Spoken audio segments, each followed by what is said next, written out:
うるせえな。中卒の底辺のくせに大卒で社長の息子の俺に命令しやがって。俺は未来の社長だぞ。そうだ、今からすぐお前のことをクビにしてやる。今から親父にお前をクビにするように言ってやるから。そう言って新入社員の彼はゲラゲラと笑った。どこまで舐めきった態度なんだ。もう我慢の限界だ。そこまで言うなら社長室に来てもらおうか。社長に俺がクビかどうか聞いてみよう。さすがに社長の前ではこのドラ息子も態度を改めるだろう。そう思ったのだが、ははは、傑作だな。見てろよ。社長室で土下座して謝っても遅いからな。望むところだ。そう言って俺たちは社長室に向かった。どうしてこんなことになってしまったのか。事の発端は少し前に遡る。俺の名前は森山はじめ、30歳のサラリーマンだ。うちの会社は大手商社で、俺は主に営業の仕事をしている。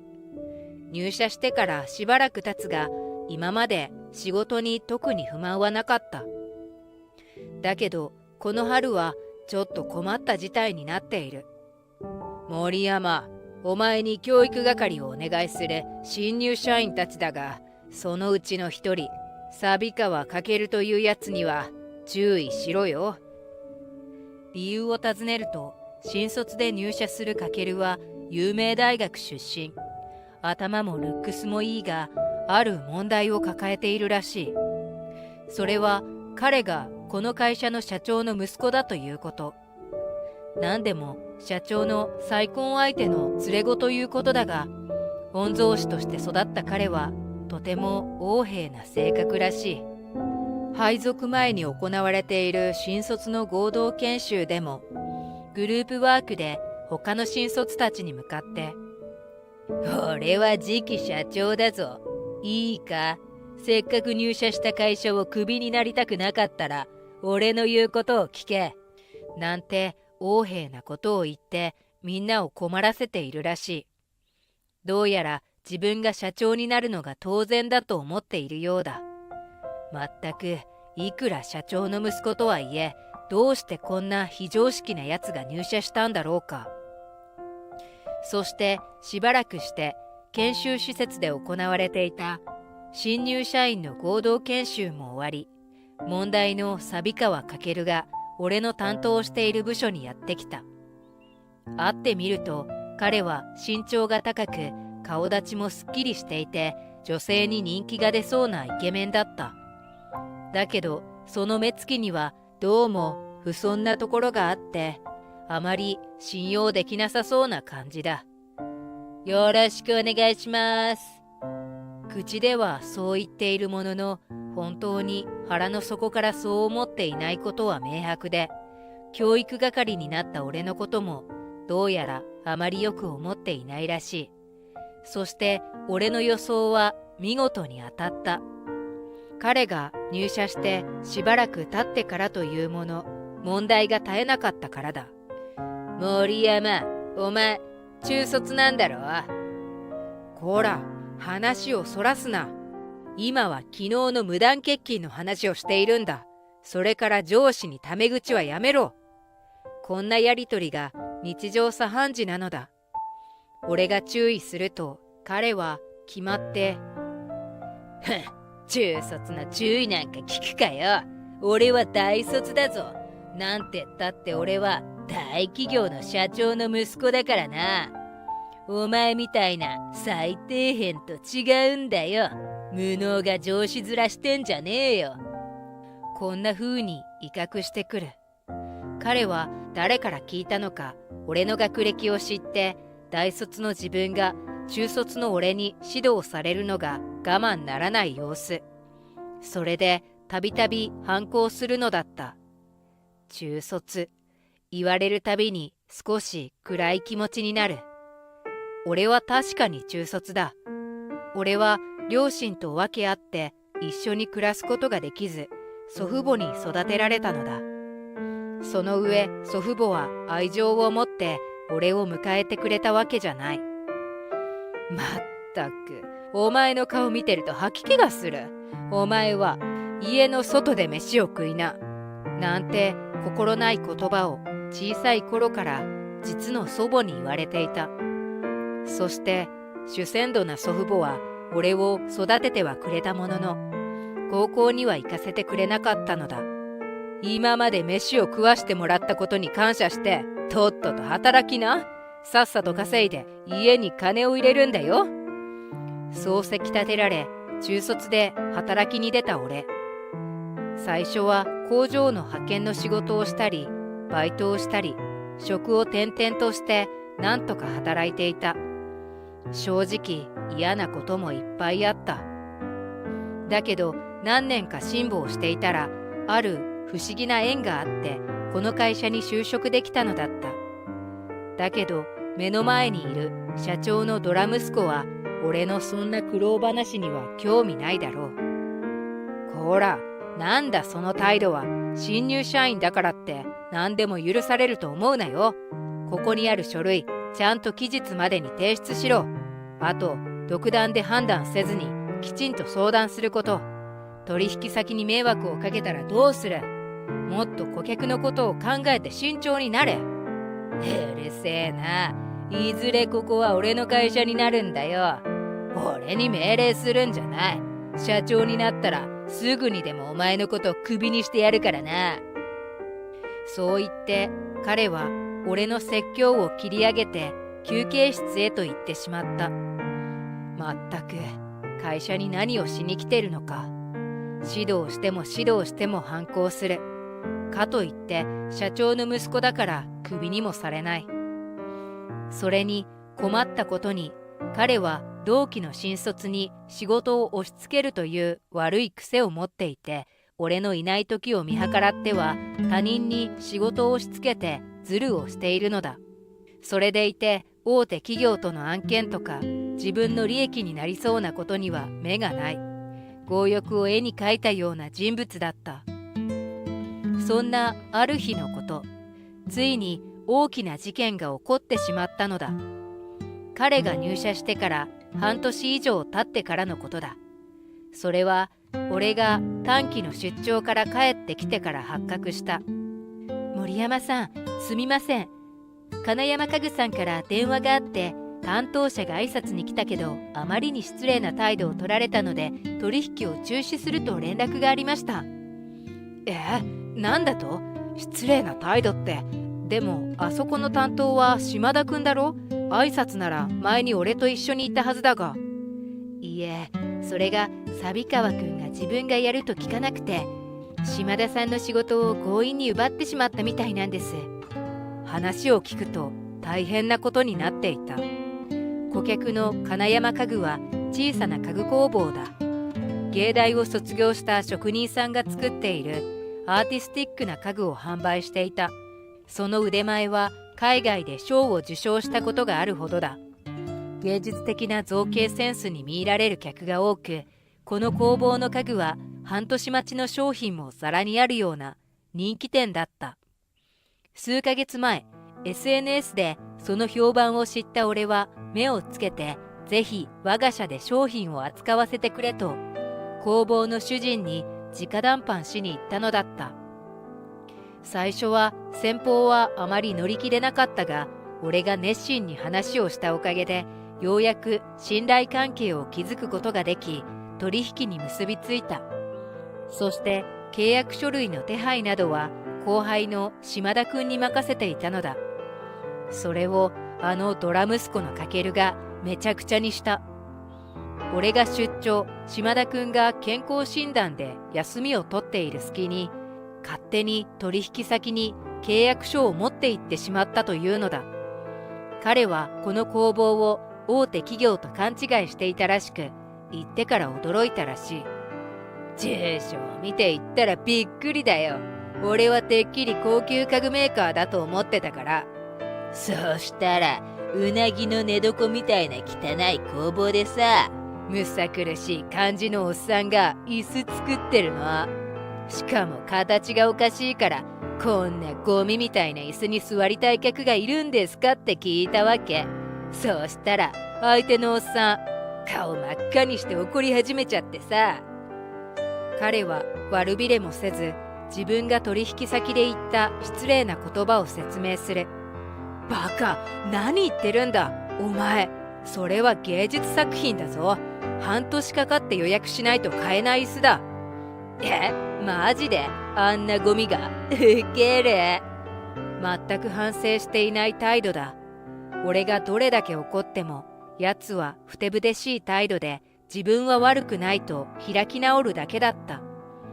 俺は彼を叱った後に急いで家具工房に出向いたけど、主人はカンカンに怒っていて、あんたたちみたいな非常識な企業とは絶対に契約しないと怒鳴られてしまった。もう謝罪する余地も残されていないようだ。せっかく熱心に口説いて商品を扱えるようにお願いしたのに、とんでもない新入社員のせいで台無しになってしまった。意気消沈して会社に帰ると、みんなが心配している中、自分のデスクに座ってスマホをいじっているカケルの姿が見えた。もう許せない。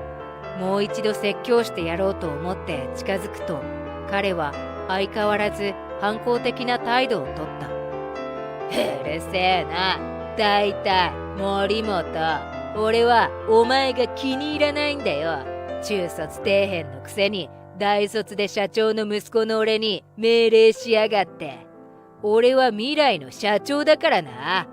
社長になってからお前のことクビにするのを楽しみにしてたんだけど、もう待てないわ。今すぐクビにしてやれ。は？なんだと？俺が問い返すと、だから中卒の給料泥棒はクビだって言ってんだよ。俺が親父にお前をクビにするように言ってやるから。そう言って彼はゲラゲラと笑った。どこまで舐めきった態度なんだ。そこまで言うなら社長室に来てもらおうか。社長にクビかどうか聞いてみよう。さすがに社長の前ではこのドラ息子も態度を改めるだろう。そう思ったのだが、なんと言葉を聞くと彼は待ってましたとばかりにはしゃぎ始めた。ははは、傑作だな。見てろよ。社長室で土下座して謝っても遅いからな。望むところだ。そう言って俺たちは社長室に向かった。社長室に入ると、社長はデスクに座ってニュースを読んでいた。そして俺たちの姿を見て何事かといったように顔を上げた。社長は60代、一代でこの会社を立ち上げた敏腕で、この業界でも有名な人だった。君たち、いきなりどうしたんだ？カケル、お前までここに来るとは。社長は息子であるカケルを見るとそう言った。すると彼は、ああ、親父、この森山っていう中卒がガミガミうるさいんだよ。この会社の跡取りである俺に向かって超絶失礼なわけ。こんな中卒、給料泥棒だから親父の権限でクビにしてくれよ。どうせ俺の代になったら即刻クビだから、今辞めさせたって同じだろ。こいつをクビにしない限り俺はこの会社で働かないからな。そんなことを言い始めた。森山くんがクビになるような理由があるのか？どういうことだね。森山くん、説明しなさい。君はカケルのことを叱責したのか？社長は不思議そうな顔をした。はい、金山家具との取引が潰れてしまいまして、カケルくんの態度に問題があったようなので注意していました。正直、社長のご子息に対して失礼なのを承知で申し上げますが、カケルくんには仕事をする上で大変な問題があると思います。すると、奴は横から肉々しく口を挟む。うるせえな。だいたいあんな弱小のゴミみたいな取引、どうなったっていいだろ。親父、頼むよ。このうるさい中卒をなんとかしてくれ。すると社長はしばらくカケルの話を聞いていたが、わかったとうなずいた。この会社の後を継ぐのはお前しかいないからな。お前の言うことを聞くことにしよう。社長はそう言ったんだ。ブハハハ。ざまあ見ろ中卒。これが社長の息子様の力だ。さっさと帰れ無能め。やめろやめろ。勝ち誇ったように鼻高々に笑うカケル。その時、何を言っているんだお前は。俺は息子に話しているんだ。はあ？唖然とするカケル。そこで、はい、父さん。俺はそう返事をした。父さん？おい、お前、何寝ぼけてやがる。社長の息子は俺だ。そう怒鳴りつけたカケルを社長である父がたしなめた。やめんか愚か者。もうお前には愛想が尽きたわ。大学時代から問題ばかり起こして。カケル、お前にいつか話そうと思っていたのだが、実は俺には前妻がいて若くして亡くなったんだ。そしてその女性と俺の子供が今ここにいるはじめなんだ。父はそう話した。カケルは目を丸くして驚いている。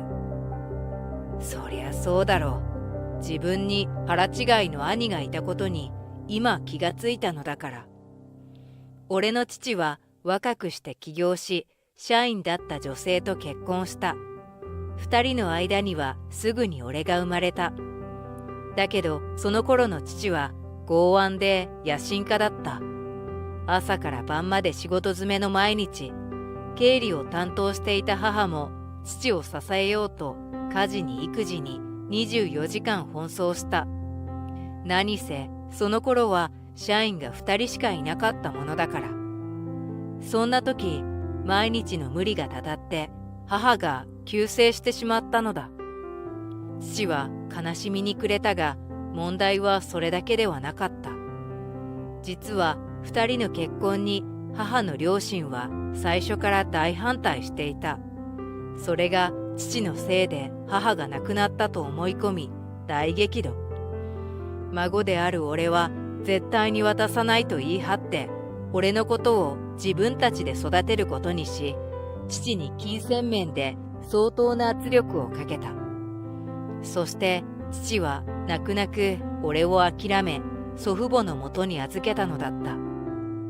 その後父は自分の今までの剛腕経営を反省し、従業員がライフワークバランスを取れる会社を目指して奔走した。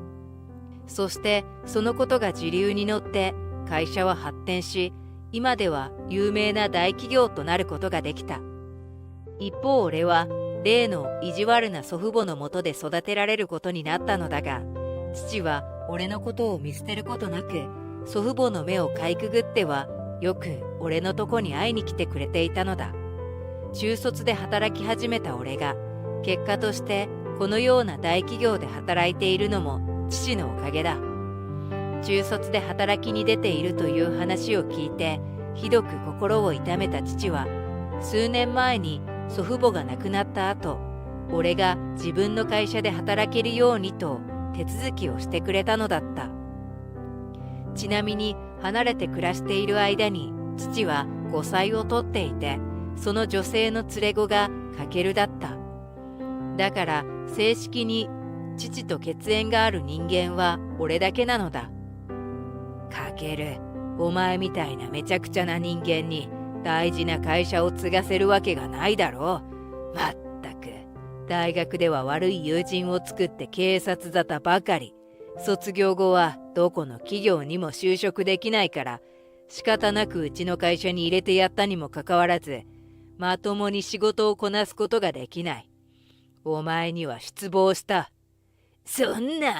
こんな中卒が兄？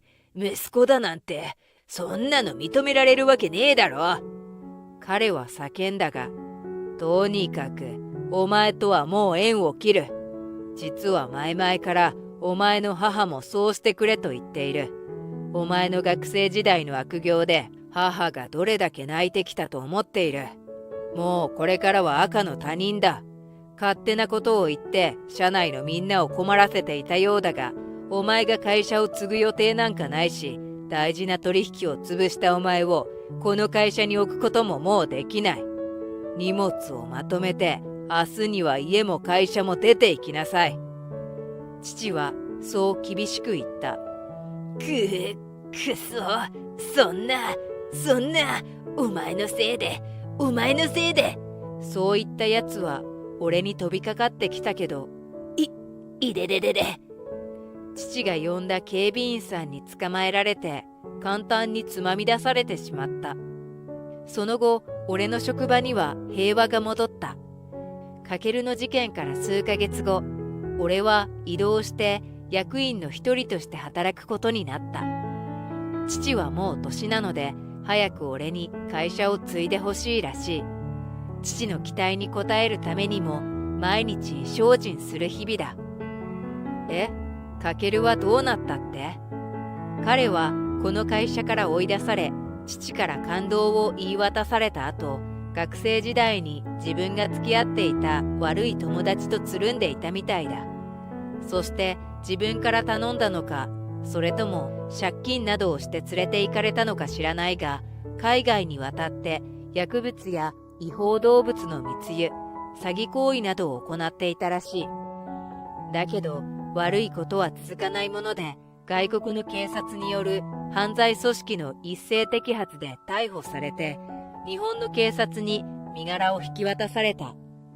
俺はついこの間裁判所に行ったけど、法廷で久しぶりに会った彼は丸刈りの頭でガリガリに痩せていた。